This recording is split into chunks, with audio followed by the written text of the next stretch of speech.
ইবনে মাজাহ শরীফের হাদিস।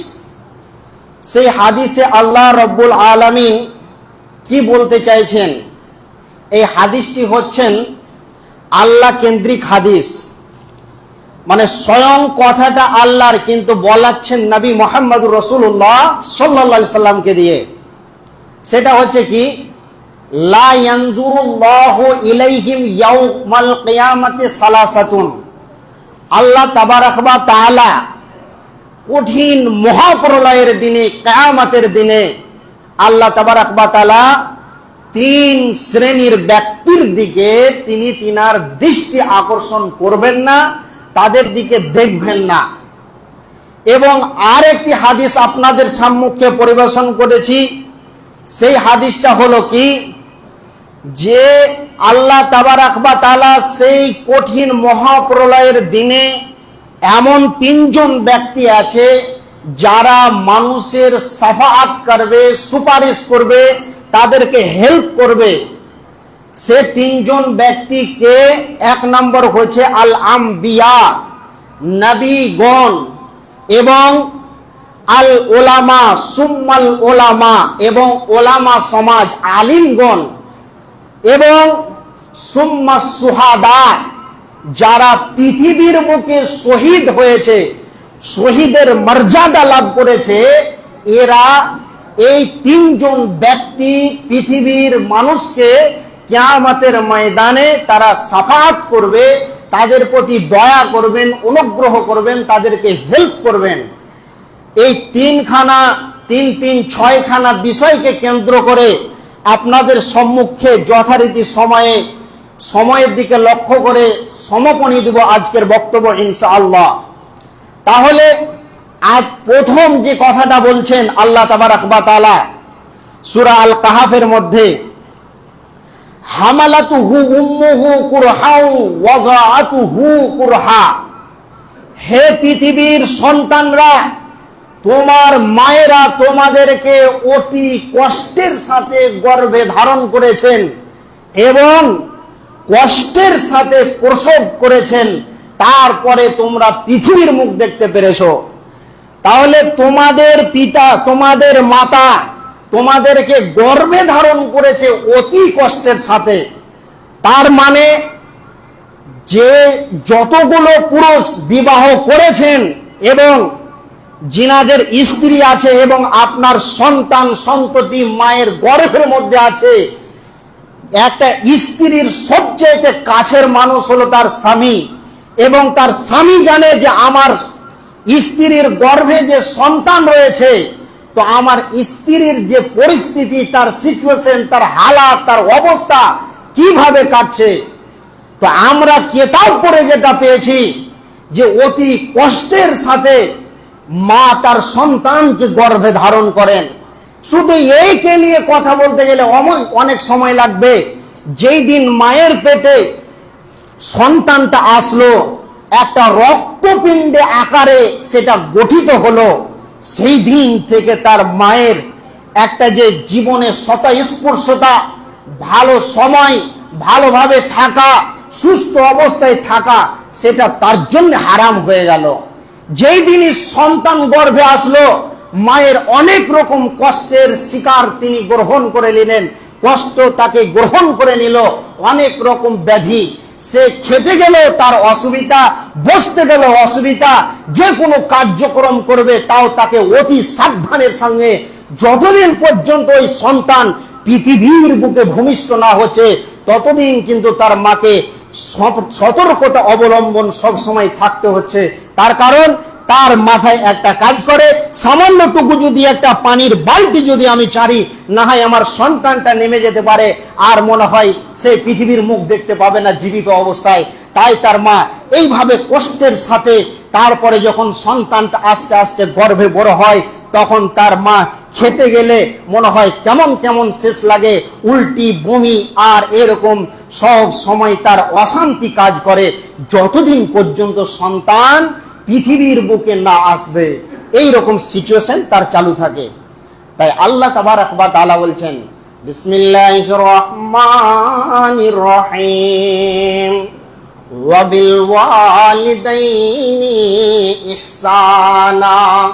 হে পৃথিবীর সন্তানেরা, তোমরা তোমাদের পিতা মাতার সঙ্গে সৎ ব্যবহার করবে, খবরদার অসৎ ব্যবহার করবে না। একটি জায়গা আমি আল্লাহ জান্নাত নামে সৃষ্টি করেছি রে। এই পৃথিবী বড় অশান্তির জায়গা। ওই জান্নাতে যদি যেতে চাও তাহলে কি করো? হুমা জান্নাতুকা ওয়া নারুকা। তুমি তোমার পিতা মাতার সঙ্গে সৎ ব্যবহার করো। তাদেরকে তোমরা উঠতে বসতে চলতে ফিরতে কথায় বার্তায় তাদের সঙ্গে নরম নরম ভাবে। তোমার শিক্ষক যদি পৃথিবীর বুকে থাকে, তাদের সঙ্গে যেমন তুমি শিষ্টাচারের সঙ্গে কথা বলো, একটা ডাক্তারের সঙ্গে কথা বলতে গেলে আপনি যেমন সেই রকম শ্রদ্ধা দিয়ে কথা বলবেন, না হয় আপনার বিপদ ঘটিয়ে দিতে পারে। তাই আমার আল্লাহ বলছেন, তোমরা তোমাদের মায়ের সঙ্গে বাপের সঙ্গে ভালো ব্যবহার করো। যদি তোমরা না করো তবে শুনে নাও, হুমা জান্নাতুকা ওয়া নারুকা। জান্নাতের পরিবর্তে তোমাকে জাহান্নামের লিলিহান অগ্নিশিখায় তোমাদেরকে জ্বলতে হবে। তাহলে পিতা মাতার সঙ্গে কোনো এক সময়ে জিরকে মেরে কথা, তাদের অবাধ্য হওয়া কোনো মতে চলবে না।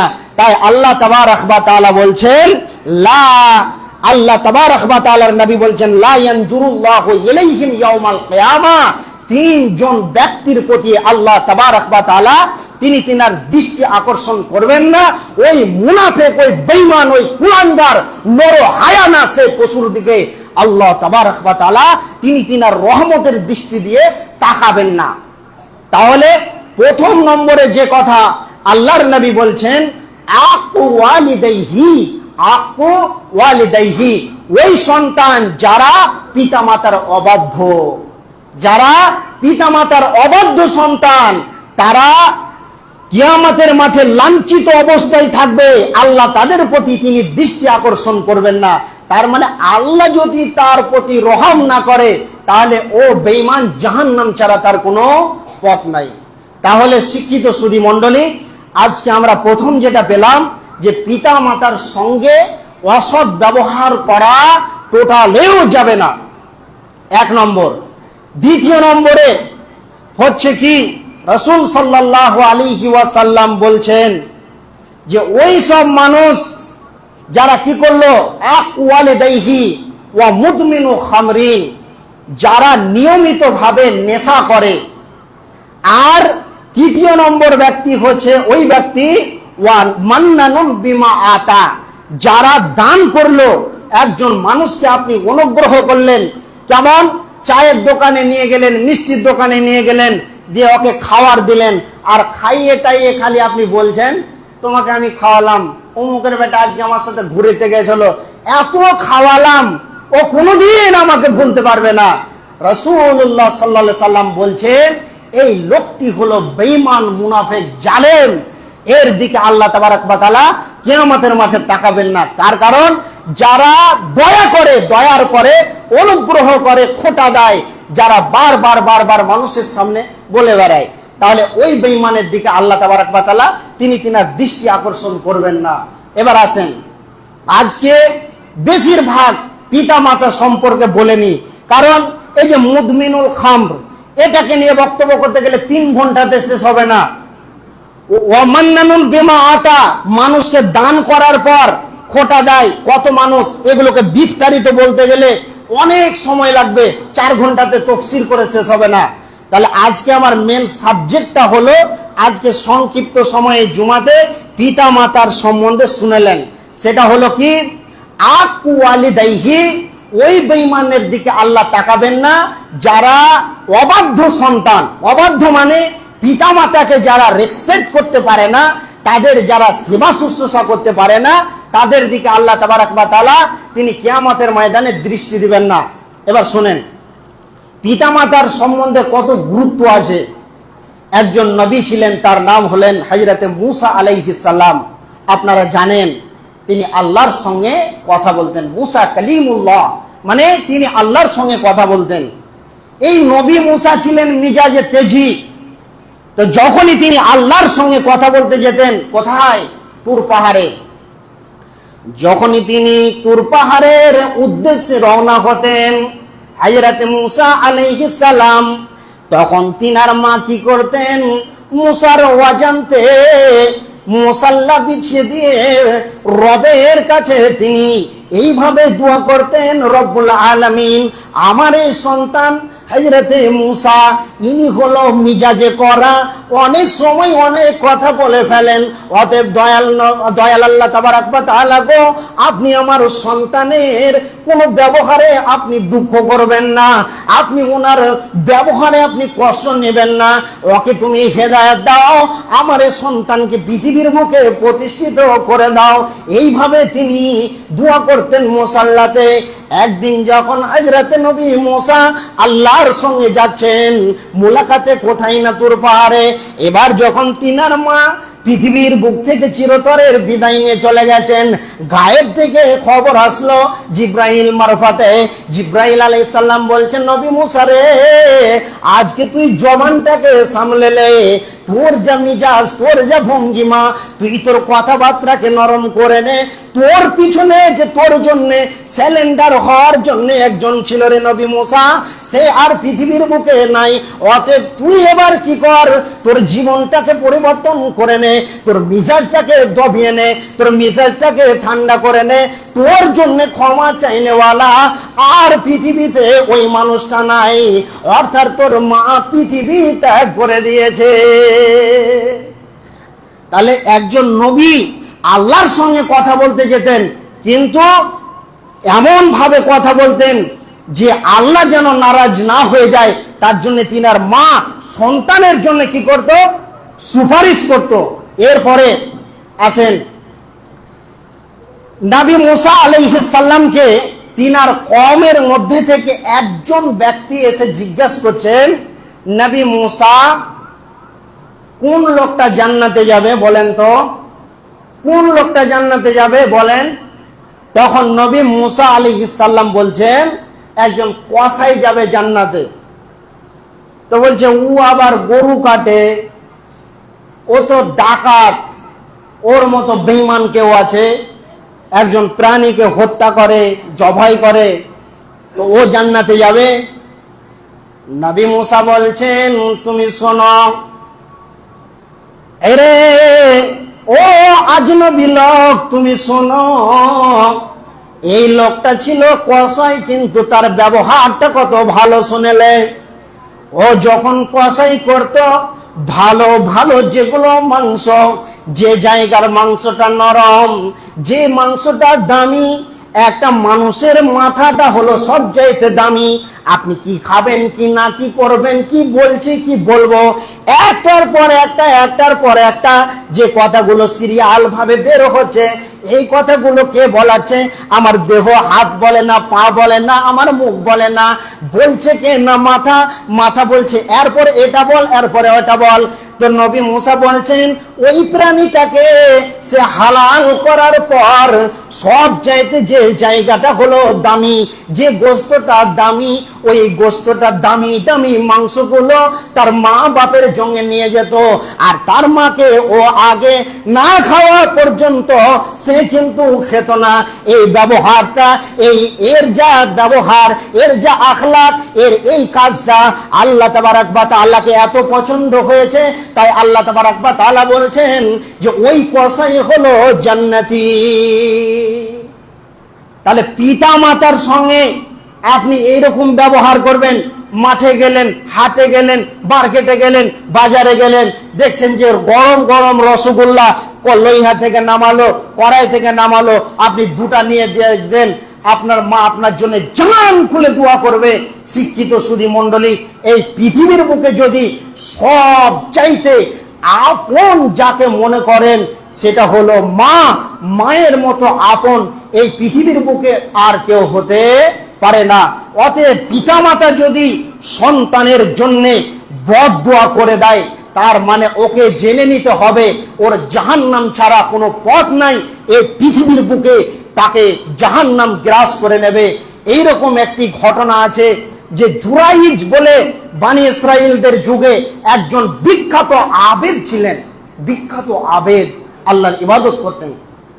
এই ব্যক্তি কি করেছেন, নামাজে দাঁড়িয়েছেন, আর এই মতো অবস্থায় তার মা, বৃদ্ধা মা তাকে ডাকছেন, জুরাইজ জুরাইজ।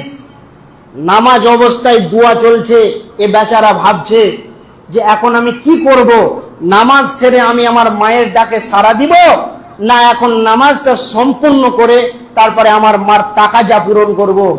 এরপরে যখন ও দেখছে যে সলাৎটা শেষ করে যায়, সলাৎ শেষ হলো না, তার মা বদদুয়া দিচ্ছে, তোর আল্লাহ বেজ্জতি করুক, আল্লাহ তোর খারাপ করুক, আল্লাহ তোর কোনোদিন যেন ভালো না করুক, তোর এতদিন পর্যন্ত যেন মত না হয়, যতক্ষণ পর্যন্ত সমাজ তোকে কুলাঙ্গার চোখে না দেখবে, আল্লাহ তোকে অপমান করুক, অপদস্থ করুক, তুই যেন এই পৃথিবীর সবচেয়ে জঘন্য হয়ে যাস। এইভাবে বদদুয়া দিতে শুরু করলো। বদদুয়া দিতে দিতে, লম্বা ঘটনা, শর্টলি কথায় বলছি, যখনই বদদুয়া দিল, সে জামানায় একটা মেয়ে একটা ছুরি বকরি চড়াইতো মাঠে ঘাটে। হঠাৎ ওর পেটটা বড় হয়ে গেল, মানে গর্ভের সন্তান। তো ওই পাগলিকে জিজ্ঞাসা করছে ওই মেয়েটাকে যে তোমার এই গর্ভের সন্তানটা জন্মালছে কে, কে তোমার সঙ্গে অবৈধ সম্পর্কে লিপ্ত হয়েছে, তুমি বলো, বলো কে করেছে। তখন ওই মহিলাটা বলছে জুরাইজ করেছে। কে করেছে? জুরাইজ। মানে সব চাইতে গ্রামের মধ্যে যে ছেলেটা একদম সুফি সাহেব, বড় আবিদ, তো ওই কাজ করেছে। তারপরে জুরাইজের উপরে নির্যাতন নিপীড়ন শুরু হয়ে গেল। এ একের পর এক যে আসে অনেক রকম কথা বলে, অনেক রকম কথা বলে, আর সব তাকে লাঞ্ছনার চোখে দেখে, ঘৃণার চোখে দেখে, আর নর হায়ানার মতো তাকে মানুষ ভাবে। তখন এই ব্যক্তি কি করলো, কোন পঞ্চায়েতের পা ধরতে গেল না, কোন এসপির দরজায় গেল না, কোন থানাতে গেল না, সবকে বাতিল করে দিয়ে সে আল্লাহকে বলছেন, আল্লাহ আপনি তো আমার রব, আপনি আমাকে সৃষ্টি করেছেন, অতএব এ ফায়সালা আপনাকে দিতে হবে। তার কারণ যে আমি যেহেতু যাইনি, এ সত্যকে যদি প্রমাণ না করতে পারি, তাহলে আপনাকে যে আমি রব বলে ডাকি, তবে জনসাধারণ বলবে যে ও যে রবের মানে পূজা করে, তো এ রব কেন ওকে এরকম বৃহত্তর বিপদ থেকে বাঁচাতে পারলো না। জুরাইজ তখন জনসম্মুখে এরকম জনসভার মানুষদেরকে বললেন যে তোমরা শোনো, এই সন্তান যেদিন পৃথিবীর বুকে আসবে, এই সন্তানই বলবে যে এর বাবাকে, এর বাবাটাকে, এর বাবাকে ওই সন্তান বলে দিবে। যখন সে দোয়া করলো, যেদিন ওই সন্তানটা পৃথিবীর মুখে আসলো, আসার পর তখন সে কি বলল, ওই ছেলেটা পৃথিবীতে ভূমিষ্ঠ হওয়ার সঙ্গে সঙ্গে বলল যে ওই ছাগলের রাখালটা হলো আমার বাবা। সে আল্লাহর কারিশমা হওয়ার পরে সে ছেলে বলেছিলেন আঙুল দেখে যে ওই লোকটা হলো আমার বাবা। তখন জুরাইজকে তখন যারা ঘৃণার নজরে দেখেছে, তখন তারা ভুল স্বীকার করলো যে ভাই তোমাকে আমরা অনেক ভাবে, অনেক রকম ভাবে তুচ্ছ তাচ্ছিল্যের নজরে দেখেছি, কিন্তু আমাদের বিবেকের কোটা খুলে গেল। অতএব পৃথিবীতে অনেক রকম জিনিস মানুষ ভুলের মধ্যে পড়ে আছে, এরকম হতে পারে, এটা একটা ব্যাপার। দ্বিতীয় হচ্ছে কি, যে পিতা মাতার বদদুয়া কত বড় খাতারনাক জিনিস। স্বয়ং রসুলের জামানায় পৃথিবীর বুক থেকে রসুল চিরতরের বিদায় নেবেন, এর কিছুদিন পূর্বে একজন মদিনার এক প্রান্তে শেষ গ্রাম ধ্বংসস্ত মরুভূমির আশেপাশে একজন লোক মনুষ্য অবস্থায় পড়ে আছে, সে মরছে না, আর এত মৌতের সঙ্গে পাঞ্জা লড়ছে, সে এত চিৎকার করছে, আর এত তার কষ্টর যাতনা জনসাধারণ দেখছে, আর আফসোস করছে যে যদি লোকটা মরে যেত, অন্তত সে কষ্ট থেকে, বিপদ থেকে মুক্তি পেত। এইভাবে সকলেই বলাবলি করছেন। বিশ্বনবীর কাছে যখন খবরটা আসলেন, বিশ্বনবী ওই জায়গাতে উপস্থিত হলেন, দেখলেন বিশ্বনবী কিছু কিছু জিনিস তিনি তিনার পরিস্থিতি দেখে বুঝতে পারতেন। কেমন বুঝতে পারতেন? সাদ বিন আবি ওয়াক্কাস রাদিয়াল্লাহু তাআলা আনহুর জানাজায় ৭০,০০০ ফেরেশতা এসেছিল জানাজার সালাত আদায় করতে। এইরকম একজন বিখ্যাত সাহাবী, তারপরে কবর তাকে চেপে ধরেছে, আর এই সাদ বিন আবি আক্কাস একদম চিৎকার করছে। বিশ্বনবী বুঝতে পারছেন যে আমার সাদের কবরে এখন আযাব শুরু হয়েছে। তখন বিশ্বনবী বুঝতে পারলেন, কবরে 3টা বাড়ি মারলেন এইভাবে। সাহাবীরা রাসূলুল্লাহ সাল্লাল্লাহু আলাইহি ওয়াসাল্লামকে বলছেন, ইয়া রাসূলুল্লাহ, আপনি এইভাবে কবরে বাড়ি মারলেন কেন? তখন সাহাবা ইবনে মাজমাইন রাদিয়াল্লাহু তাআলা আনহুরা যখন বললেন, তখন আল্লাহর নবী বলছেন, আমি দেখতে পাচ্ছিলাম যে আমার সাদকে কবরের মাটি 2 দিক থেকে চাপছে। তখন আমি বুঝতে পারলাম, কবরে হাত মেরে সাদের আযাবটাকে কমিয়ে দিলাম, সাদকে মুক্তি করে দিলাম। এইভাবে রাসূলুল্লাহ সাল্লাল্লাহু আলাইহি ওয়াসাল্লাম কিছু বুঝতে পারতেন। তখন ওই লোকটাকে দেখতে যাওয়া হলো, যে লোকটা মনুষ্য অবস্থায় রয়েছে কিন্তু মরছে না, এই মতো অবস্থায়। তখন হযরত আল্লাহর নবী জনাবে মুহাম্মদ রাসূলুল্লাহ সাল্লাল্লাহু আলাইহি ওয়াসাল্লাম সে লোকটার ব্যাপারে জিজ্ঞাসা করছে তার স্ত্রীকে, এই লোকটা জীবনে কি এমন কুকাজ করেছে, কোন পাপাচার করেছে, কোন পাপে সে লিপ্ত ছিল। তখন তার স্ত্রী বলছে যে তার মাতা মারা গেছে, আমার শ্বশুর অনেক দিন হয়ে গেছে মরা, তারপরে আমার শাশুড়ির সঙ্গে অনেক জুলুম অত্যাচার করেছে, আমার শাশুড়ি আম্মা তাকে অনেক বদদুয়া দিয়েছে, মনে হয় জানি না এই কারণে হয়তো সে এরকম কষ্টের সাথে পাঞ্জা লড়ছে। তখন আল্লাহর নবী জনাবে মুহাম্মদ রাসূলুল্লাহ সাল্লাল্লাহু আলাইহি সাল্লাম তিনার মাকে নিয়ে এসে হাজির করা হলো, দিয়ে বললেন, তোমার কারণে, তোমার বদদুয়ার কারণে এই লোকটি আজকে এত কষ্টের সঙ্গে পাঞ্জা লড়ছে, সে পৃথিবীর বুক থেকে চিরতরের বিদায় নিচ্ছে না। বাদল গড়গড়া, তার মওতের একটা পূর্ব পরিস্থিতি চলে এসেছে, কিন্তু পৃথিবী ত্যাগ করছে না। অতএব কি করো, তুমি তোমার সন্তানকে মাফ করে দাও। তখন ওই লোকটা, ওই মহিলাটা বলছে যে না, আমি আমার সন্তানকে কোনোদিন মাফ করব না। এ আমাকে অনেক কষ্ট দিয়েছে, এ আমাকে অনেক সাথিয়েছে, এ আমার প্রতি অনেক অত্যাচার করেছে, একে আমি কোনোদিন মাফ করব না। যখন এই কথা বললেন, বিশ্বনবী জনাবে মুহাম্মদ রাসূলুল্লাহ সাল্লাল্লাহু আলাইহি সাল্লাম, মায়ের দিল কত নরম এবং সন্তানকে কোনোদিন যে বদদুয়া দিতে পারে না, এইটার প্রমাণ দিচ্ছি আজকে। যখন বিশ্বনবী বললেন আপনি মাফ করবেন না, ওকে ক্ষমা করবেন না, তাহলে সাহাবীরা তোমরা কি করো, এক জায়গাতে লকড়ি খড়িকে জোগাড় করো আর তাকে আগুন চালিয়ে দিয়ে এই লোকটিকে নিক্ষেপ করে দাও আগুনের মধ্যে। যখন এই কথা বললেন, তখন ওই মহিলা, তার মা তখন বলছেন যে আমি আমার সন্তানকে, আমি আমার জান খুলে প্রাণ খুলে আমি আমার অন্তর থেকে মাফ করে দিলাম, আল্লাহ তুমি তাকে সুস্থ করে দাও। যেই তার মা এই কথা বলল, তার সন্তানকে তার মা ক্ষমা করে দিল। সেই অবস্থায় লোকটি চিরতরের বিদায় নিয়ে নিলেন। তাহলে এখান থেকে কি বুঝতে পাচ্ছেন যে পৃথিবীর বুকে জীবিত যদি জাহান্নামীকে দেখতে চান, তাহলে দেখবেন যে যারা পৃথিবীর বুকে পিতা মাতার সঙ্গে অসৎ ব্যবহার করে। হাজি ভাই, আমি একটা কথা বলি, অনেক মা বাপ আছে খুব খারাপ, খুব খারাপ, ওর জীবনে ইহসান নেই। ইন্নামা ইয়ামুরুকুম বিল আদলি ওয়াল ইহসান, আদল মানে হচ্ছে নাই পরায়ণতা করতে হবে ভাগের ব্যাপারে। আপনার গাছে যদি একটি গাছ থাকে, পেয়ারা, লেচু, আম যে কোনো হোক, আপনার জয়টা সন্তান আছে, তাকে বন্টনের ব্যাপারে সামান্য নজরে দেখতে হবে। এবার আপনি মনে করছেন আমার ওইটা ছেলে আমাকে দেখছে, ওইটা দেখে না, তখন যেটা দেখছে হয়তো তাকে আপনি বেশি দিবেন, আর যেটা দেখে না তাকে আপনি টোটালি দিলেন না। যে সন্তানটা দেখছে না তার সঙ্গে আপনি অসৎ ব্যবহার করছেন। তাহলে আপনি ভালো হন, আপনার হৃদয়টাকে ভালো করেন। যে ছেলেটা আপনাকে বেশি বেশি করছে, সকলের প্রতি আপনি সমান নজর রাখেন, দেখবেন একদিন না একদিন আপনার সন্তানরা বুঝতে পারবে, আর অবশ্যই তখন আপনার সঙ্গে ঠিক ব্যবহার করবে। তাহলে এই রকম একটা সিচুয়েশন। এবং আমি এটা বলতে চাইছি, হ্যাঁ আপনার পিতামাতা খারাপ, কিন্তু আপনি ভালো হন, যে আপনার অন্য ছেলেকে ও বেশি দেয়, আপনাকে টোটালে দেয় না, তারপরে আপনি তাদের সঙ্গে ভালো ব্যবহার করেন। আপনি জেনে নেন যে একটা মুশরিক কাফের, তারপরেও কি করতে হবে, পিতামাতার সঙ্গে সদ্ব্যবহার করতে হবে। যখন জঙ্গে বদরের যুদ্ধ হয়, অনেকের ভিতরে এরকম ছিল যে বাপ ঈমান এনেছে, বেটা আনেনি, বেটা এনেছে, বাপ আনেনি। তারপরে যখন এইরকম অবস্থা শুরু হলো, তখন বিশ্বনবীর কাছে অনেক সাহাবীরা বলেছিলেন যে আমার পিতামাতা এরকম অবস্থাতে আছে, তো আমার পিতামাতা তো মুশরিক, কি আমি কি তাদেরকে হেল্প করতে পারি? আল্লাহর নবী বলছেন, হ্যাঁ অবশ্যই তাদেরকে কি করতে হবে, দেখাশোনা করতে হবে। তুমি তোমার ঈমানের জায়গায় ঠিক থাকো, আর তাদের সঙ্গে সদ্ব্যবহার করাতে ঠিক থাকো। তাহলে এখান থেকে আমরা কি বুঝতে পারলাম যে আমাদেরকে কি করতে হবে, পিতামাতার সঙ্গে সদ্ব্যবহার করতে হবে। যদি আমরা জান্নাতি হতে চাই, তবে একটা মানুষ যদি, সর্বনিম্ন শেষ কথা বলে দিই, একটা মানুষ যদি জান্নাতে যেতে চায়, তাহলে ওই লোকটিকে কি করতে হবে? পিতামাতার সঙ্গে সদ্ব্যবহার করতে হবে।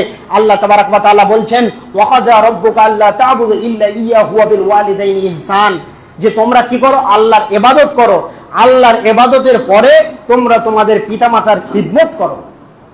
শেষকালে তাদের সাথে ইহসান মানে হলো খিদমত করা। যখন বার্ধক্যে উপনীত হয়ে যায়, আজকে অনেক জায়গাতে দেখতে পাবেন, ওয়ার্ল্ড পশ্চিম বাংলা যদি ঘোরেন, আজকে বয়স্ক পিতামাতা অনেক নির্যাতনের শিকার অবস্থায় জীবনযাপন করছে। তার শরীর চলে না, কিন্তু তারপরেও এক বেটা বলছে ওলে যাবে, ও বলছে ওলে যাবে, এইভাবে জীবন যাপন চলছে। শিক্ষিত সুধী মণ্ডলী, আজকে এগুলো থেকে আমাদেরকে পবিত্র হতে হবে। আমি যদি নিজেকে চালাক মনে করি যে পয়সাটা আমার পিতার জন্য খরচ করব, এটা আমার লস হয়ে যাবে, ভাগে সবাই সমান কিন্তু আমার লস হচ্ছে, এইটা যদি আপনার মন মানসিকতায় কাজ করে, বিবেক যদি আপনার এটাই কাজ করে, তাহলে আপনিও মনে রাখেন আপনারও একজন সন্তান আছে, আপনারও একটা দুটা করে সন্তান আছে, আপনার সন্তানরাও আপনার জন্য এইরকম করবে। এটা বাস্তব জীবনে ঘটবে। আপনি যেমন করবেন তেমন করবে। শেখ সাদি আলাইহির রহমার গল্পতে তো যাওয়াই হলো না, জুমার খুতবা সংক্ষিপ্ত একটা কথা বলছি। একজন শাশুড়ি ছিল আর একজন বউ। তার বউকে শাশুড়ি যখন জোয়ান অবস্থায় ছিল, টেম্পার যখন শাশুড়ির গায়ে ছিল, বউয়ের ওপরে অনেকভাবে নির্যাতন করেছে। শাশুড়ি যখন ড্যামেজ হলো, বউ তখন মাস্তান হলো। শাশুড়ির সম্পত্তিতে বৌমা তখন কি হলো? সে তখন রাজত্ব পেয়ে গেল, সংসারের হাল তার হাতে আসলো। তখন তার শাশুড়িকে বাড়ির বাইরে একটি জায়গায় থাকার জায়গা দিল। এই মতো অবস্থায় ভাতের হাঁড়িতে যে জিনিসটা চাপানো হয় তাকে আমাদের ভাষায় সরপোষ বলে, ঢাকনা বলে। ওই ঢাকনাতে করে শাশুড়িকে খাবার দেয়। আবার কোনো কোনো সময় যখন ওই বইয়ের স্বামীটা যখন বাড়িতে থাকে না, তখন পায়খানা করে শাশুড়িকে পায়খানা দেয়। আর শাশুড়ির আর ক্ষমতা নাই, তো ওই বাড়িতে তার সব পোতা নাতিগুলো রয়েছে। তো ওর মাকে বলছে, আম্মা তুমি আমার দাদিকে এগুলো কি দিচ্ছ? বলছে কাঁঠাল পেরেছি গাছ থেকে, ভুঁটিগুলোকে চিপে দিয়েছি। তো বলছে না না, এটা গন্ধ করছে, পায়খানা। বলছে না, তোর বেশি বকছি, জোর করে। এভাবে মা তার সন্তানকে হুমকি দিল। তখন তার সন্তান ছোট্ট অবস্থায় তার মাকে বলছে, মা এই সরপোষটা, এই ঢাকনাটা তুমিও ভালো করে রাখো। বলছে কেন? বলছে আমারও যখন বউ হবে তোমাকে এই সরপোষে করে পায়খানাটা দিবে। তার মানে বুঝতে পারলেন কি, যে যেমন করবেন, জৈসা করনা ऐसा ভরনা, যেমন করবেন তেমন আপনার প্রতি বর্ষণ হবে। অতএব আমি বলতে চাই, যে সবচেয়ে বড় শত্রু, যে সবচেয়ে বড় জালেম, জানি যে আমার পিছনে জালিমিত্ব করছে, কিন্তু ওই বেঈমানের সঙ্গে আরো ভালো ব্যবহার করতে হবে। রাসূল বলছেন যে ওই বেঈমানের সঙ্গে তুমি আরো ভালো ব্যবহার করো, তাকে তুমি বড় পিঠাটা আগিয়ে দাও, বড় বাসনটা দাও বসার জন্য। অতএব আপনার সঙ্গে আপনার পিতামাতা খারাপ ব্যবহার করুক, জেনে নেন যে ও একটা নর হায়ানা, তার ব্রেনে অবশ্যই ক্যান্সার হয়েছে, না হলে সে কোনোদিন অসৎ ব্যবহার করতে পারে না সন্তানের সঙ্গে। তাকে নাই পরাণতা হিসাবে জীবন যাপন করা দরকার ছিল। জেনে নেন যে আপনার পিতামাতা কুলাঙ্গার, কিন্তু আপনাকে তাদের সঙ্গে ভালো ব্যবহার করতে হবে। অনেক মা বাপ আছে সন্তানের উপরে অনেক জুলুম অত্যাচার করছে পৃথিবীতে, এইরকম শিকার হয়ে আছে। এক বেটাকে 10 বিঘা লিখে দিল, এক বেটাকে 2 বিঘা দিচ্ছে না, বসার জায়গাটা দিচ্ছে না। এইরকম নিপীড়ন নির্যাতন পিতামাতা সন্তানদের উপরে করছে। তাহলে এর উল্টোটা হবে, আপনি ভালো ব্যবহার করেন, আপনার পিতামাতার জান্নাতটা আপনাকে দিয়ে দেবে। অতএব নিজের ব্যথা যদি উঠে যায়, কেউ কাউকে দেখবে না যে আমি কি হয়ে আছি, কারণ নিজের ব্যথা নিজেই বুঝতে হয়, নিজেকে সহ্য করতে হয়। অতএব আপনি নিজেকে সহ্য করেলেন, আপনার পিতামাতা যদি অন্য সন্তানকে জায়গা জমি লিখে দেয়, তাহলে জেনে নেন যেই ঘরে তার পিতামাতা অন্য সন্তানকে জায়গা লিখে দিল আর ওকে দিল না, অন্য সন্তানকে দিল না, তার মানে ওই ঘরে তার রেকর্ড রেজিস্ট্রি করা হয়ে গেছে যে ওই সন্তানকে তার পিতামাতা জান্নাত দান করে দিল, ওই মা বাপ জাহান্নামের কীট হয়ে যাবে তারা। অতএব শিক্ষিত সুধী মণ্ডলী, সময় একটু বেশি হয়ে গেল, কথা বলতে গিয়ে এখনো অনেক কথা আছে, শেষ হবে না। তো যাই হোক, বেশি বলে লাভ নাই। বেশি সব থেকে যেটা বড় কথা হলো যে শুনতে হবে কম, জানতে হবে কম, কিন্তু আমলের দিকে বেশি করতে হবে। তাহলে আজকে পুরো বায়ানটা হলো পিতামাতার মর্যাদা সম্বন্ধে। আল্লাহ তাবারাক ওয়া তাআলা যেন আমাদেরকে পিতামাতার খিদমত করার তৌফিক এনায়েত করেন, এর জন্য সকল বলেন আল্লাহুম্মা আমিন।